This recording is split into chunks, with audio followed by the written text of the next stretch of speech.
Welcome. How are you? This week, I want to talk a little bit about neck and shoulder tension because that is a big problem for folks. And a lot of people get told by their doctors they've got neck and shoulder tension, and their doctors say, go to yoga.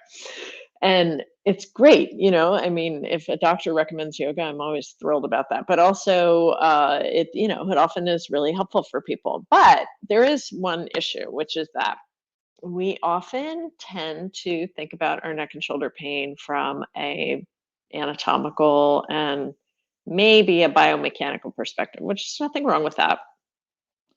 But we also know, which means that we go, oh, my neck is tight and I have to stretch it. I mean, that's a typical way to approach neck problems.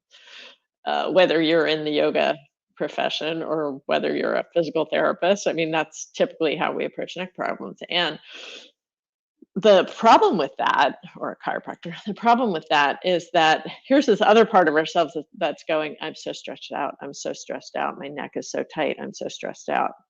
And we kind of ignore the reason that we get neck and shoulder tension in the first place, which is often because of our stress levels, which means if you're not bringing a nervous system approach to your addressing neck and shoulder tension, you're missing kind of the fundamental causal reality of the tension, which is the stress in your life, right? So what that means is you need to have both. You need to both have both a biomechanical approach and a nervous system approach. And you know me, I mean, like I'm all about the nervous system. I'm all about how do we regulate the nervous system to build greater resilience. That's what I do. That's what I love.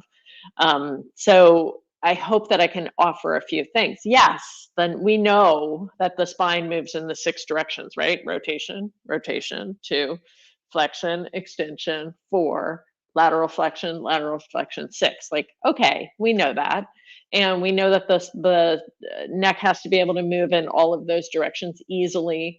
There may be some mechanical reasons, injury reasons why people have neck pain. See your doctor, see your physical therapist, chiropractor, osteopath, whoever you go to for those things. Like, of course, like that all makes perfect sense. And then what you can offer as a yoga teacher, or if you're a yoga student, what you can learn to work with is the nervous system. So there's a couple of I want to teach you two key things today about the nervous system. The first one you already know, I'm sure, which is you work that exhale. But when you work the exhale and you layer it on top of the movement, what you're doing is catalyzing the movement. You're catalyzing the force because you're recruiting the parasympathetic part of the nervous system. So the movement is not just stretch, stretch, stretch, stretch, stretch, stretch, but inhale, exhale.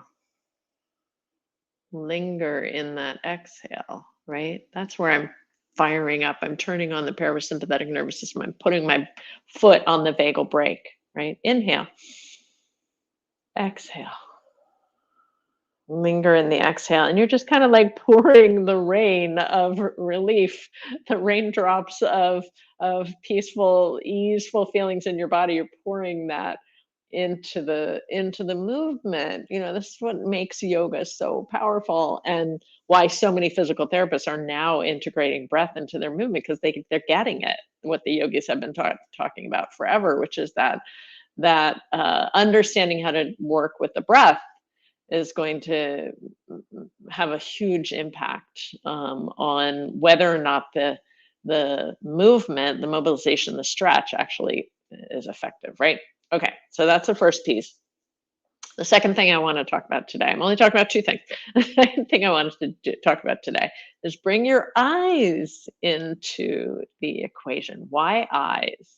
Okay, here's the skinny on that. Here's the short on that. When you are focus, as you are when you're on your phone and when you're on your computer and when you're having a conversation, you're reading something, what happens with your eyes in that vision, or what happens with the nervous system, because the eyes are in that space, is that you tend to be working with norepinephrine and sympathetic response, right? Which is not bad. It's not fight or flight. It's not bad. We all need it.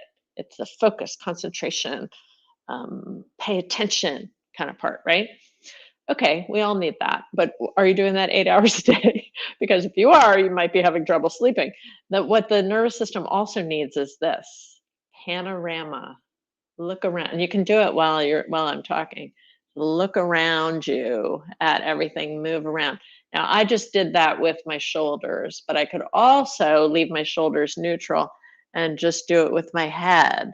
And you, by the way, you don't want to overdo this. It's once or twice, a quick scan. Now I just entered a parasympathetic response. So as I'm doing like rotation movements with my neck, I can do it with the eyes closed, but and that's good too. That has another effect. But with the eyes open once or twice, looking at what's far away, what's close, what's near, what's far, the different colors and textures and stuff. Now I'm just like waking up the parasympathetic response a little bit. It's called the orienting response. And you have this little bit of your second cervical vertebra, which is called the axis. Uh, yeah, sticking up into the into the atlas. Sorry. I always get those two confused. They both start with the A, which is your first cervical vertebra, which doesn't have it doesn't have a spinal body. It doesn't have a vertebral body, which is like usually a chunk of bone that the rest of your vertebra have. Instead, it has a frame and it has a hole. And the second one sticks up in there and they rotate.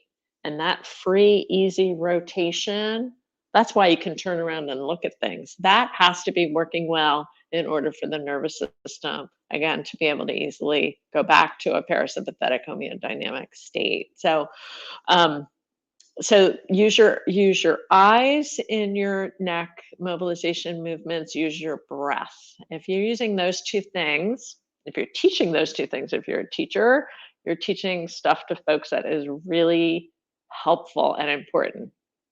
And let's be honest, we're living in this time when people are freaking out. Not only are they freaking out, anxious, agitated, but are tending to take that stuff out on each other. And we have a lot of interpersonal dynamics, and then cultural excuse me, cultural dynamics also, pardon me, I will try and edit that out.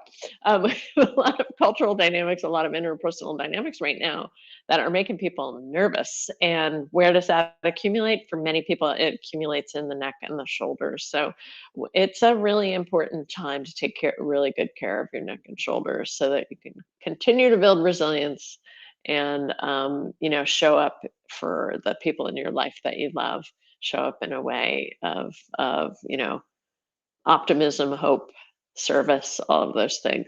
I hope this is helpful. We're working on neck and shoulders over in the Resilient Society. You can hop on over to my website, subtleyoga.com, if you want to find out more about it. I teach every Wednesday morning, 9:30 Eastern time. I'd love you to join me. Thank you for being here. See you next week. Take care.